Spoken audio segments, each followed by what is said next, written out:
Good evening, Mr. Evans here.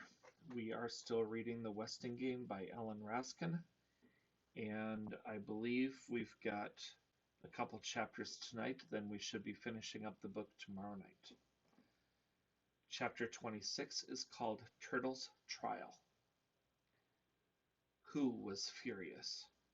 Haven't we had enough game playing, he complained, and led by a confessed bomber no less. Judge Ford rapped for silence with the walnut gavel presented to her by associates on her appointment to a higher court. Higher court! This was the lowest court she had ever presided at. A 13-year-old lawyer, a court stenographer who records in Polish, and the judge in African robes. Oh well, she had played Sam Westing's game, now she would play Turtle's game. The similarity was astounding. Turtle not only looked like her Uncle Sam, she acted like him. Ladies and gentlemen, Turtle began, I stand before this court to prove that Samuel W. Westing is dead, and that Sandy McSuthers is dead, but Crow didn't do it. Pacing the floor, hands behind her back, she confronted each of the heirs in turn with a hard stare. The heirs stared back, not knowing if they were the jury or the accused. Grace Wexler blinked up at her daughter. Who's that? The district attorney, Jake replied. Go back to sleep.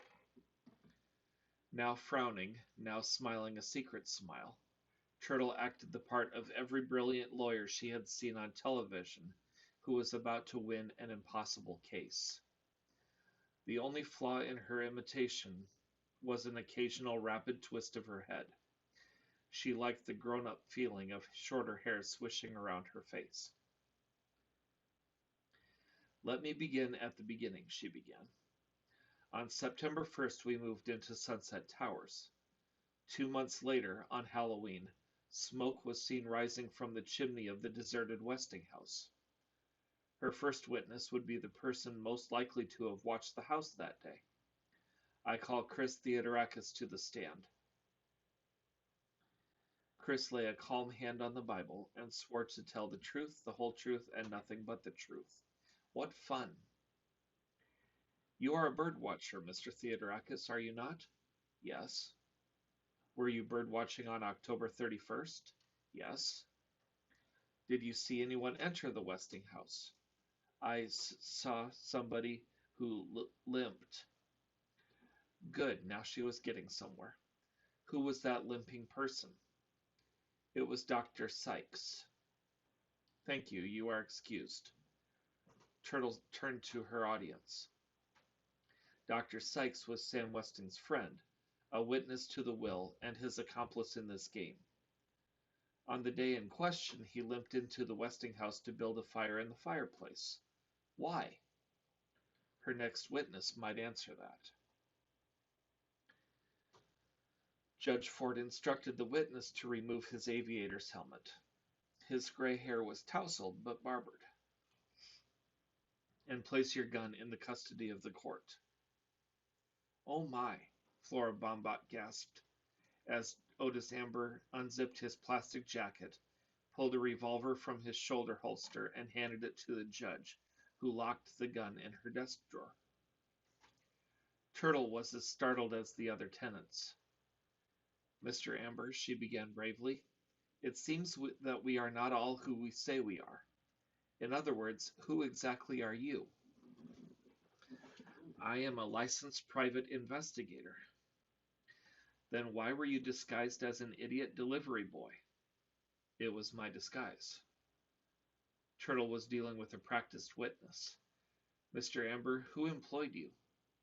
That's privileged information. The judge interceded. It would be best to cooperate, Mr. Amber, for Crow's sake. I had 3 clients, Samuel W. Westing, Barney Northrup, and Judge J.J. Ford. Turtle stumbled over her next question. What were you hired to do, and when, and what did you find out? Tell us everything you know. It was unsettling to see Otis Amber act like a normal human being. 20 years ago, after his wife left him, Samuel W. Westing hired me to find Crow, keep her out of trouble, and make sure she never used the Westing name. I assumed this disguise for that purpose. I mailed in my reports and received a monthly check from the Westingtown Bank until last week, when I was notified that my services were no longer needed. But Crow still needs me, and I'll stick by her no matter what. I've grown fond of the woman. We've been together such a long time. How and why did Barney Northrop hire you? Amber is second in the phone book under private investigators. Maybe Joe Aaron's phone was busy that day. Anyhow, Barney Northrop wanted me to investigate 6 people. What 6? Judge J.J. Ford, George Theodorakis, James Hu, Gracie Winkloppel, Flora Bombach, and Seidel Pulaski. I made a mistake on the last one. I wasn't aware of the mix-up until I looked into Crow's early life for the judge. It seems I confused the Seidel Pulaski with the Seidel Pulaski. Would you please repeat that? The court stenographer asked. Seidel Pulaski, Otis Amber repeated, then turned to the judge. I couldn't tell you about Crow's relationship to Sam Westing. Conflict of interest, you understand. Judge Ford understood very well. Sam Westing had predicted every move she would make. That's why Otis Amber, with his privileged information, was one of the heirs. That and to convince Crow, the queen, to play the game. Turtle had more questions. Are you saying that Barney Northrop didn't ask you to investigate Denton Deer or Crow or Sandee? That's right. Denton Deer turned up in my report on Gracie Winkloppel, the Wexlers. Barney Northrop said he was looking to hire a cleaning woman for Sunset Towers, good pay and a small apartment, so I recommended Crow. I don't know how Sandee got the doorman's job. Mr. Amber, you were also hired by Judge Ford, I assumed to find out who everybody really was. Did you investigate all 16 heirs for the judge? I didn't investigate the judge or her partner. The judge bristled at the reminder of her stupidity. Therefore, Turtle continued, you have never investigated the man we knew as Sandy McSuthers for any of your clients. Never. One more question. It was the question she had planned to ask before learning that Otis Amber was not who he seemed to be. On the afternoon of Halloween, when we were watching the smoke in the Westing house chimney, you told a story about a corpse on an oriental rug. I saw it, Grace Wexler cried. I saw him. Turtle forgot the rules of the court and hurried to her mother. Who did you see, Mom? Who? Terrified by the who's, Madame Who slipped away. The doorman, Grace replied, lifting her dazed face to her husband. He was dead. On an oriental rug, Jake. It was awful. Jake stroked his wife's hair. I know, Gracie, I know. Turtle returned to her witness. Mr. Amber, did you tell that spooky story to dare one of us to go to the Westing house that night? Not really. Sandee told me the story that morning, and we decided to scare you kids with it, being Halloween. Thank you, Mr. Amber. You may step down. Step down was a term used in court. The floor was level here. Turtle turned to her baffled audience. A fire was started in the fireplace to call attention to the deserted house. Then a spooky story was told to dare someone to go into the house. That someone was me. I sneaked in the house, followed Dr. Sykes's whispers, and found the corpse of Samuel W. Westing in bed. I now call D. Denton Deer to the stand. Turtle stared at her most unfavorite air. Intern Deer, you saw the body of Samuel W. Westing in the coffin. Did he appear to have been poisoned? I could not say. He was embalmed. You are under oath, Intern Deer. Do you swear that the body of Samuel W. Westing was embalmed? What kind of a trick question was that? I cannot swear to it. No, I did not examine the body in the coffin. Could the body in the coffin, which you did not examine, have been no body at all?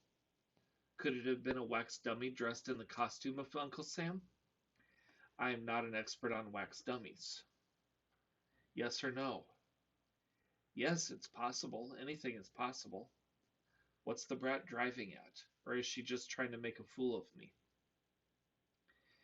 Intern dear, you may not be an expert in wax dummies, but you are an expert in medical diagnosis, and you did examine the body of Sandee McSuthers, correct? Yes to the first question, no to the second. I did not examine Sandee. I tried to make him comfortable until help arrived. He was still alive when Dr. Sykes took over. Turtle turned quickly to conceal her smile.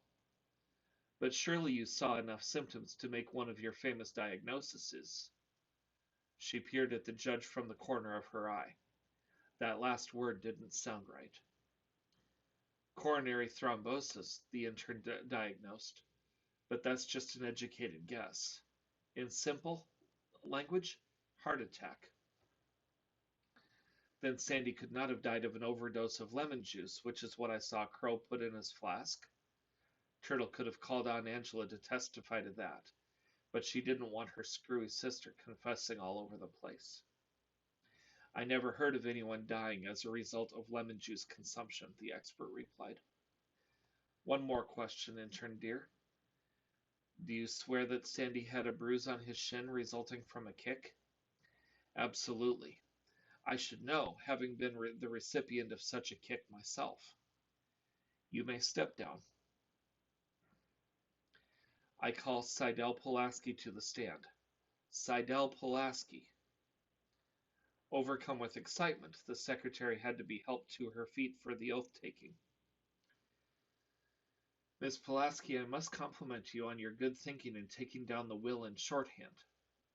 Professional habit. This looks professional, all right. The typing is perfect. Well, almost perfect. It seems you left out the last word in section 3. The estate is at the crossroads. The heir who wins the windfall will be the one who finds the... Finds the what, Miss Pulaski? Finds the what? Seidel squirmed under Turtle's hard stare. Leave it to the brat to discover my one error. There was so much talking I couldn't hear the last word. Come now, Miss Pulaski, you claim to be a professional. Hounding the witness, and doing it quite well, Judge Ford thought, coming to the secretary's defense. I don't think anyone heard the word turtle. Mr. McSuthers made a joke about ashes at that point. You are excused, Miss Pulaski, Turtle said offhandedly, her eyes on the will. The judge was right. Sandee had joked about ashes scattered to the winds. Winds. Windy windclopple. No, it still didn't make sense. It is not what you have, it's what you don't have that counts. Maybe no word was ever there. She read on. 4th. Hail to thee, O land of opportunity. You have made me the son of poor immigrants, rich, powerful, and respected. So take stock in America, my heirs, and sing in praise of this generous land. You too may strike it rich, who dares to play the Westing game. 5th. Sit down, Your Honor, and read the letter this brilliant young attorney will now hand over to you. Judge Ford, could you introduce as evidence the letter that brilliant young attorney handed over to you? It is just the usual certification of sanity, signed by Dr. Sykes, the judge replied as she removed the envelope from her files. But the letter was gone. The envelope now contained a receipt. Check received November 1st, $5,000. Check received November 15th, $5,000. Total amount paid by Judge Ford, $10,000. Cost of educating Josie Joe Ford, $10,000. Amount owed to Sam Westing, 0. I'm afraid the original letter has been replaced by a personal message. It has no bearing on this case, and yes, please. A trembling Madame Hu stood before the judge. For to go to China, she said timidly, setting a scarf-tied bundle on the desk. Weeping softly, the thief shuffled back to her seat. The judge unknotted the scarf and let the flowered silk float down around the booty. Her father's railroad watch, a pearl necklace, cufflinks, and a pin and earrings set, a clock. Grace Wexler's silver cross never did turn up. My pearls, Flora Baumbach exclaimed with delight. Wherever did you find them, Madame Hu? I'm so grateful. Madame Hu did not understand why the round little lady was smiling at her. Cautiously she peered through her fingers. Oh, the other people did not smile. They know she is bad. And Mr. Hu, his anger is drowned in shame. Perhaps stealing is not considered stealing in China, Seidel Pulaski said in a clumsy gesture of kindness. The judge rapped her gavel. Let us continue with the case on hand. Are you ready, Counselor? Yes, Your Honor, in a minute. Turtle approached the frightened thief. Here, you can keep it. With shaking hands, Madame Hu took the Mickey Mouse clock from Turtle and clutched the priceless treasure to her bosom. Thank you, good girl. Thank you, thank you. That's okay. The heirs were anxious for the trial to continue. They pitied the poor woman, but the scene was embarrassing. 1/2 hour to go. Turtle was so close to winning she could feel it, taste it, but still the answer eluded her. Ladies and gentlemen, who was Sam Westing? She began. He was poor Windy Windclopple, the son of immigrants. He was rich Sam Westing, the head of a huge paper company. He was a happy man who played games. He was a sad man whose daughter killed herself. He was a lonely man who moved away to a faraway island. He was a sick man who returned home to see his friends and relatives before he died. And he did die, but not when we thought he did. Sam Westing was still alive when the will was read. The judge rapped for order. Turtle continued. The obituary, probably phoned in to the newspaper by Westing himself, mentioned 2 interesting facts. 1, Sam Westing was never seen after his car crashed. 2, Sam Westing acted in 4th of July pageants, fooling everybody with his clever disguises. Therefore, I submit that Sam Westing was not only alive, Sam Westing was disguised as one of his own heirs. No one would recognize him. With that face bashed in from the car crash, his disguise could be simple. A baggy uniform, a chipped front tooth, and broken eyeglasses. Sandee? Does she mean Sandee? The judge had to pound her gavel several times. Yes, ladies and gentlemen, Turtle went on. Sam Westing was none other than our dear friend Sandee, the doorman. But Sam Westing did not drink, you say? Well, neither did Sandee. I used his flask on Halloween, and there was a funny aftertaste in my pop, but not of whiskey. I know how whiskey tastes because I use it for toothaches. It was medicine. Sandee was a sick man, and the flask was part of his disguise, but it also contained the medicine that kept him alive. Turtle surveyed her stupefied audience. Good, they bought her little fib. As I said earlier, I saw Crow fill the flask with lemon juice in the kitchen, but I saw something even more interesting on my way back to the game room. I saw Sandee coming out of the library. Sam Westing, as Sandee, wrote the last part of the will after the answers were given, then locked it in the library desk with a duplicate key. But what about the murder, you ask? Turtle said, even though no one had asked. There was no murder. The word murder was first mentioned by Sandee to put us off the track. I did not die of natural causes, the will says. My life was taken from me by one of you. Sam Westing's life was taken from him when he became Sandee McSuthers, and Sandee died when his medicine ran out. Turtle paused in a pretense of letting the heirs mull over her last words, trying to figure out what to do next. Why did Turtle leave out Barney Northrop? The judge wondered. She knows Northrop and McSuthers were the same man because of the bruised shin. Either she doesn't want to confound the jury, or she has no more idea than I have why Sam Westing had to play two roles.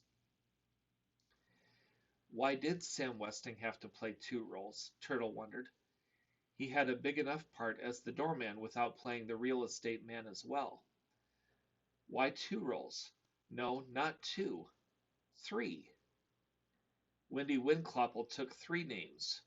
1. Samuel W. Westing. 2. Barney Northrop. 3. Sandee McSuthers. The judge had a question. Surely Mr. McSuthers could have had his prescription refilled. Or are you implying he committed suicide? Pardon me? Turtle was searching the will. The estate is at the crossroads. The heir who finds the windfall will be the one who finds the 4th. That's it. That has to be it. The heir who wins the windfall will be the one who finds the 4th. Wendy Winclopple took 4 names, and she knew who the 4th one was. Keep calm, Turtle, Alice Tabitha Ruth Wexler. Slowly, very slowly, turn toward the judge, act dumb, and ask her to repeat the question. I'm sorry, Your Honor, would you repeat the question? Turtle knows something. The judge had seen that expression before. Sam Westing used to look like that just before he won a game. I asked if you could consider Sandee's death a suicide. No, ma'am, Turtle said sadly, very sadly. Sandee McSuthers, Sam Westing, suffered terribly from a fatal disease. He was a dying man who chose his time to die. Let me read from the will. 6th, before you proceed to the game room, there will be 1 minute of silent prayer for your good old Uncle Sam. Ladies and gentlemen, heirs, for we all inherited something, let us bow our heads in silent prayer for our benefactor Sam Westing, alias Sandee the Doorman. Crow! Otis Amber leaped to his feet as Ed Plum led the cleaning woman through the door. And that is where we will finish for this evening. We will pick it back up and possibly finish the book tomorrow night. Have a good evening.